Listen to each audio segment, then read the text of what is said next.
2025年已过半，中共内部权斗剧烈，各地传闻飞扬，四中全会召开时间依然成谜。外界对中共高层政治走向高度关注。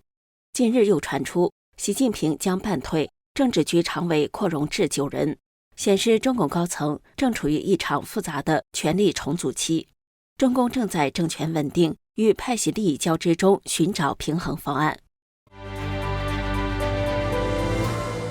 您好，这里是希望世界要闻透视，我是王真。外界对于中共即将召开的20大四中全会高度关注，因为预计四中全会将会公布重大的人事变动。中共20届四中全会原应于2024年秋召开，但因习近平健康状况和高层内斗等因素，至今没有确定会期。有不少时评人士预测，习近平将在四中全会宣布退休，各种消息满天飞。旅美时评人士苏小荷6月24号表示，他从北京得到的内幕消息称，习近平将在四中全会有所动作，据说是宣布办退休，就是习将辞去中共总书记，保留国家主席头衔直到21大为止。而军委主席的大权已经掌握在张又侠手中，习在军队中已经是光杆司令。为了更好地控制习近平，胡锦涛不赞成拿掉习的军委主席职位，否则就等于是软禁习近平了。因此，张又侠仍将担任中共中央军委第一副主席，并同时进入政治局常委，达到控制习近平的目的。这个做法被指是效仿当年邓小平设立的刘华清模式。江泽民时代中央军委第一副主席是邓小平派系的刘华清，他也进入了政治局常委。邓如此安排的用意就在于牵制时任军委主席江泽民擅权，并完成权力交接给胡锦涛。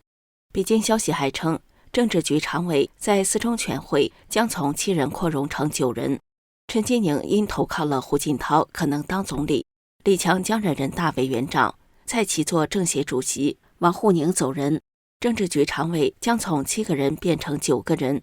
包括习近平、丁薛祥、陈吉宁、李强、蔡奇、尹力、张国清、张又侠和袁家军。苏小荷表示，他认为这个消息比较符合常识，因为目前张又侠和胡锦涛不可能把习近平完全赶走，他们必须维护中共的整体利益。如果把习近平一撸到底，就乱套了。中共需要一个过渡期，习近平将在21大才会全退。此布局被解读为胡锦涛、张又侠等元老权力对习近平的软着陆控制术，既保全政权形象，又促成实际交班。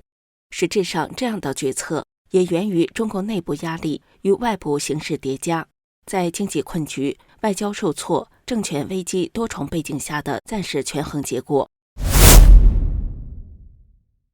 伴随习近平办退休方案，谁将接任总书记成为焦点。目前热传人选包括丁薛祥、胡春华、汪洋、陈吉宁等，其中丁薛祥作为现任政治局常委被一些人看好，而胡春华近期被安排高调露面，例如6月23号以全国政协副主席身份主持了中共政协会议，表现活跃。该会议以进一步深化经济体制改革为议题。所谓经济体制改革，是邓小平提出的政策。习近平掌权近13年来，明显倾向于重回毛泽东时代的计划经济，被外界批评为开倒车。此次政协常务委员会会议把经济体制改革放在重要位置，被认为是对习时代经济政策的纠偏，也被视为佐证习近平失去掌控时局大权的一个事例，同时也象征胡春华重新获得党内认可。6月24号，中共就93阅兵举行新闻发布会。中共中宣部分管日常工作的副部长胡和平介绍了抗战胜利80周年纪念活动的总体安排。阅兵领导小组办公室副主任、中央军委联合参谋部作战局少将副局长吴泽科具体介绍了阅兵安排。从中共官方发布的阅兵安排细节看，却透露出习近平已非军队最高实权者，与2015年阅兵对习主席主导地位的突出不同。此次的说法是党中央、中央军委决定，习主席的用词没有出现。这个细节藏在吴泽科的言辞中。他的表述是：党中央、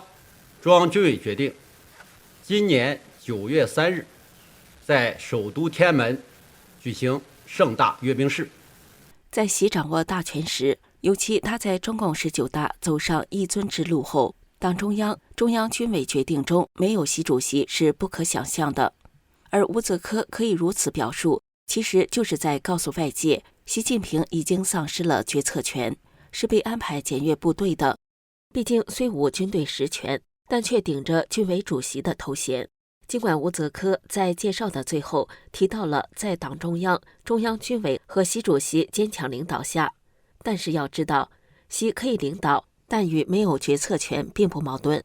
这种有位无权的安排，或是中共高层在确保习近平体面退休与实际权力平移之间寻求的一种妥协方式。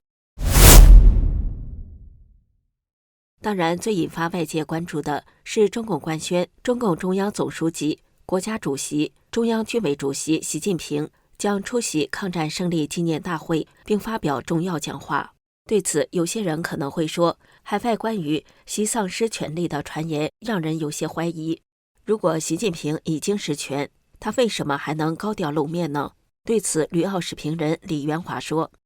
中共这种政体，它需要台上有人啊。因为中共它最核心的，它要所谓表面和谐呀，它什么时候斗得最厉害的时候都是这样，就是一直这样，中共一直腥风血雨的，你整我，我整你的，斗来斗去的。但是它表面一定要维护一个所谓的表面的那种大家好像非常团结的样子。所以在习没真正落下台之前，所有他角色应该扮演的，他都要去扮演。这还不叫离不开的，是这个政体就是要这么演下去的。你说谁离开谁？你除非他马上让谁做死，可能我估计别人也没有这样去做，没有正当性。近期有爆料称，习近平可能将在8月中下旬召开的4中全会上提出辞去总书记和军委主席职务，而如果他不能保留国家主席职务，就需要等到明年两会才被免。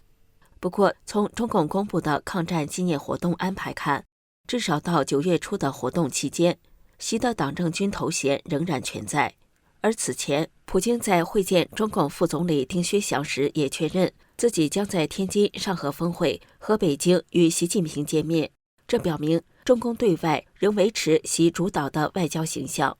但实际上可能是新旧权力交替过渡期的遮掩策略。那么，是否可以表明中共4中全会召开的时间并不是8月，而是中共出于某种考虑推迟到9月或10月？